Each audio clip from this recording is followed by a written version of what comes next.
All right, welcome back to another video. Before we get started, make sure you like, subscribe, comment. Now, enjoy this video. Okay, we're back for week 7 of 5 NFL thoughts. As you know, every single week, I give you 5 NFL thoughts from that particular week. Let's jump right into it with thought number 1. The Minnesota Vikings have one of the best rosters in the NFL. The only thing missing is a stable quarterback to take them to the next level. If you look at their roster can compete with any team in the National Football League. I'm talking NFC, AFC, doesn't matter. The whole league, they can compete.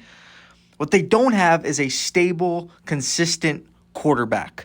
Their roster is stacked. Their defense is elite with Brian Flores. Their offense has all sorts of weapons. It has a really good offensive line, but they don't have that consistent quarterback. Carson Wentz, he's been okay, but he's had some very down moments.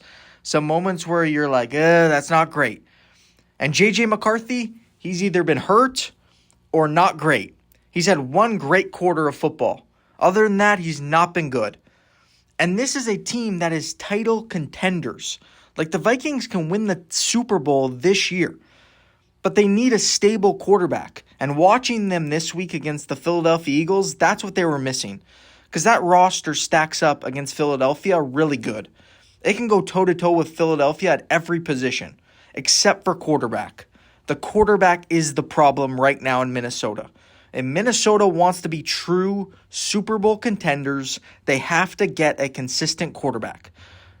Now, they're probably going to give J.J. McCarthy more time and let him develop before they make a decision on him. But if this team truly wants to take advantage of this window that they have with this talent on this roster, they got to find a consistent quarterback. Because that's what's hurt them the last 2 or 3 years. This roster is ready to win, and it has been for a little bit now. But the inconsistencies at quarterback is what's hurt this football team. Thought number 2. Drake Maye right now looks like a superstar quarterback. And I'm shocked. Because last year, Drake Maye did not look good. His feet looked terrible. He was making bad decisions. He was turning the football over left and right. And this year, it started off not so great. But these last 2 or 3 weeks, he has looked like an absolute stud. He's on time, on target. His feet, his mechanics look really good. He's running the ball when he needs to. He's putting the ball on target. He's running the offense that Josh McDaniels wants him to run, which I think is saying something. He's not just going out and doing his own thing and doing what he wants. He's actually running the offense the way the offense is supposed to be ran, which is important for as young as Drake Maye is to run the system the way they want the system to be ran. But he has just looked like an absolute stud. He has looked like a top-tier quarterback. Now, I don't think he's there yet, but so far this year, he's been one of the best quarterbacks in the NFL. Similar to Baker Mayfield that I talked about last week, Drake Maye looks like that as well. He has been special to watch, and it's not like he has a ton of talent around him. He's got some good weapons, and he's got a good running game that played really well against the Tennessee Titans, but he doesn't have elite stuff yet. I can't wait to see where he takes this offense once they put some more pieces around him and where he takes it after that. Thought number 3. The Miami Dolphins feel so far away from being a contender again in the NFL after losing to the Browns. They feel so far away. They need a full rebuild, restructure, a full clean house type of thing. They need to get rid of the coach. Mike McDaniel is not the guy. They need a new culture in Miami. This culture is destroyed. I would get rid of Tua. Tua does not seem like the guy. He's a hard quarterback to build around because he doesn't move well. He's fragile. He needs a really good offensive line. He needs a really good running game. He needs everything to be perfect to be elite. Tyreek Hill, that thing's turned into a mess. The whole thing in Miami is turned into an absolute mess. They're so far away from where they were a couple of years ago. It's honestly laughable. It has become laughable in Miami how bad they've become so quickly. A couple years ago, they were in a playoff game against the Kansas City Chiefs.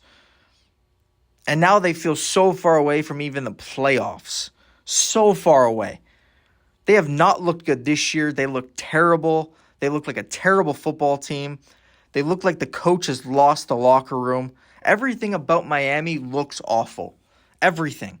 They need a full, clean house, new culture, get everybody back, fix the roster. I would get rid of the quarterback. I would get rid of Tyreek Hill. I would start trading some of these pieces so you can get some draft capital back so you can rebuild up the roster to bring this roster back to a championship level roster.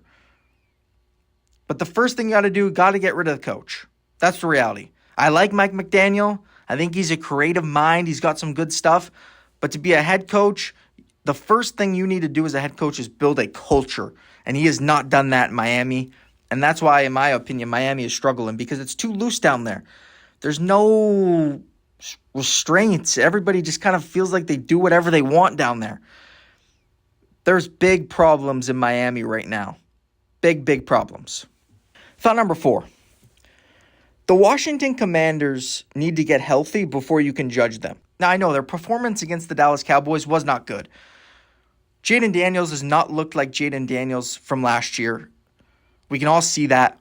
But I think a big reason why is because he has not had all his weapons on offense. Deebo Samuel out, Terry McLaurin out. Like these guys that were going to play big roles for them are out.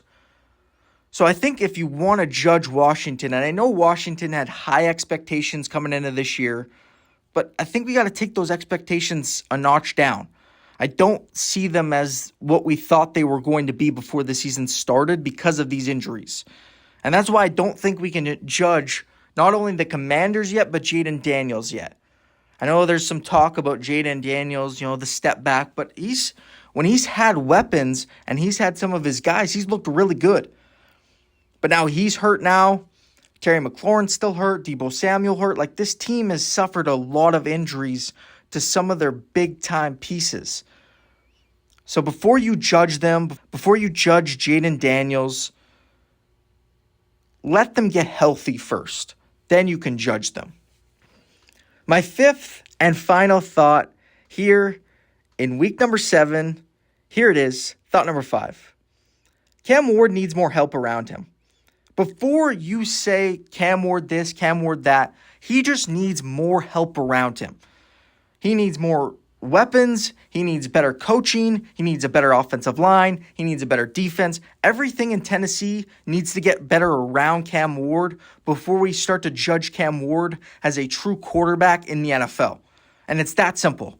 Before you judge Cam Ward as a quarterback, whether or not he's top tier, whether or not he's elite, whether he's good, whatever he is, Tennessee needs to build things around him.